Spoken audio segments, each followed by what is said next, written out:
Di sini saya ingin kongsikan beberapa langkah positif yang diambil oleh kerajaan Irish yang saya kira mungkin boleh kita fikirkan dan kita teladani.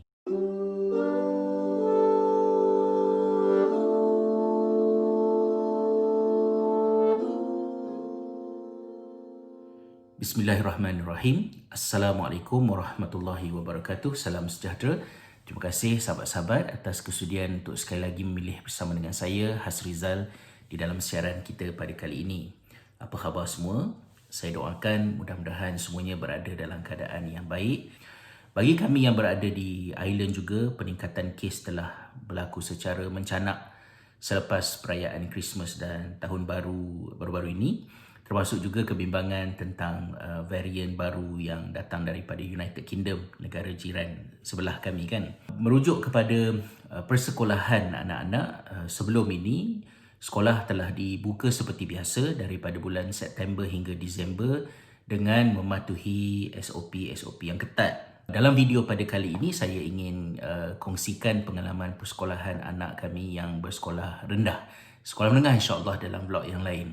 Selepas cuti Tahun Baru dan Christmas baru-baru ini, kerajaan telah mengambil keputusan untuk tidak membuka sekolah dan memindahkan persekolahan pelajar-pelajar ke atas talian. Di sini saya ingin kongsikan beberapa langkah positif yang diambil oleh kerajaan Irish yang saya kira mungkin boleh kita fikirkan dan kita teladani di dalam konteks dan perspektif, mengikut perspektif masing-masing. Yang pertama, kelebihan yang saya ingin ketengahkan yang dilakukan oleh kerajaan Irish melalui Kementerian Pendidikannya adalah dengan mengurangkan kandungan pembelajaran dengan memberi fokus hanya kepada subjek teras. Setiap hari, para pelajar hanya akan memberikan tumpuan kepada 3 subjek utama, iaitu literasi, matematik dan kilga ataupun bahasa Irish, dan kemudian 1 subjek tambahan. Subjek tambahan ini mungkin daripada subjek optional ataupun apa-apa yang difikirkan oleh cikgu merupakan satu keperluan. Jadi setiap hari hanya ada 4 subjek sahaja yang dipelajari, dan ini sangat-sangat secara signifikan mengurangkan bebanan tempoh screen time anak-anak kita dan pembelajaran di atas talian. Kemudian yang keduanya, waktu pembelajaran juga adalah agak anjal ataupun fleksibel. Kerana sekolah rendah yang mana kebanyakan subjek diajar oleh homeroom teacher, oleh guru yang sama, maka guru telah menyediakan bahan-bahan untuk keempat-empat slot ataupun keempat-empat subjek itu yang dikemukakan daripada bermulanya awal persekolahan setiap hari lebih kurang dalam pukul 9 pagi. Kehadiran pelajar adalah dipantau berdasarkan kepada pembabitan mereka di dalam melunaskan pembelajaran dan tugasan-tugasan yang diberikan. Dalam erti kata yang lain, para pelajar tidak perlu mengikuti sesi pembelajaran itu secara live dengan guru-guru mereka. Mereka boleh membahagikan pembelajaran mereka itu, misalnya lepas setengah jam, nak break sekejap, sambung. Yang penting pembelajaran dan tugasan pada hari itu perlu diselesaikan sebelum waktu persekolahan formal habis, iaitu pada pukul 3 petang.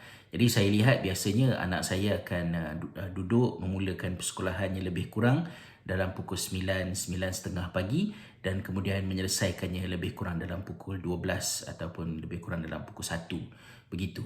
Jadi keanjalan itu sangat banyak membantu, termasuk juga daripada aspek gangguan internet dan juga hal-hal yang lain yang menyebabkan rutin untuk berada di atas talian setiap hari mengikut masa yang spesifik itu dapat dielakkan, dan ini memberikan banyak kelegaan. Kemudian yang ketiga, pelajar-pelajar tidak perlu memakai uniform ke apa-apa formalities tu diketepikan. Malah semasa sekolah dibuka juga, walaupun Ireland sama macam Malaysia, tak macam Finland, ada uniform sekolah, tetapi saya lihat sekolah tidaklah begitu ketat dalam menetapkan pemakaian pakaian. Sebab pelajar ada 3 pakaian, ada pakaian rasmi yang standard, kemudian ada pakaian untuk PE dan ada t-shirt. So pelajar boleh pilih untuk pakai pakaian mana yang mereka nak pakai.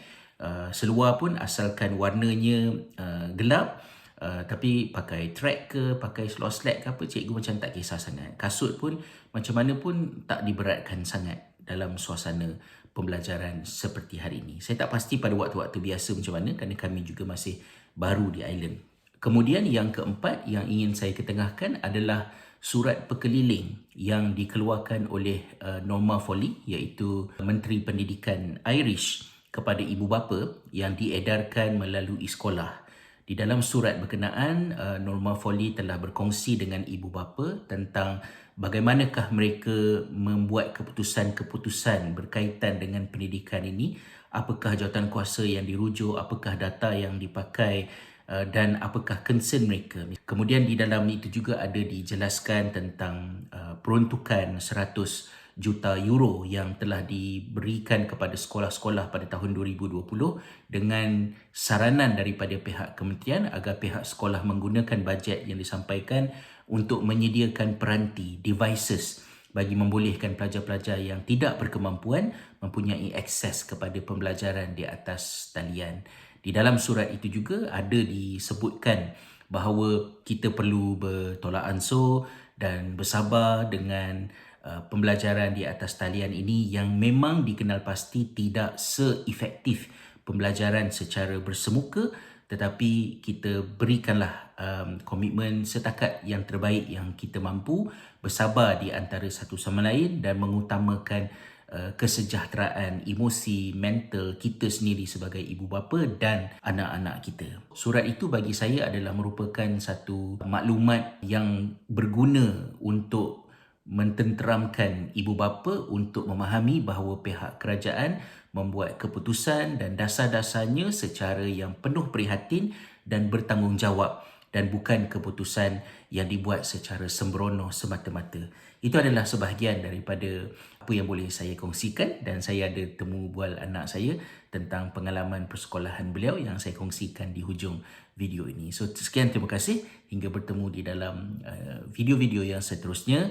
Jangan lupa untuk tinggalkan maklum balas anda, komen, like dan juga subscribe channel saya ini. Mudah-mudahan kita mendapat manfaat antara satu sama lain. Assalamualaikum warahmatullahi wabarakatuh. Yes, Muiz. Muiz, can you give initial opinion? What do you think about online schooling that you're having now? Is it difficult or not? I thought it was gonna be worse, but it's not that bad.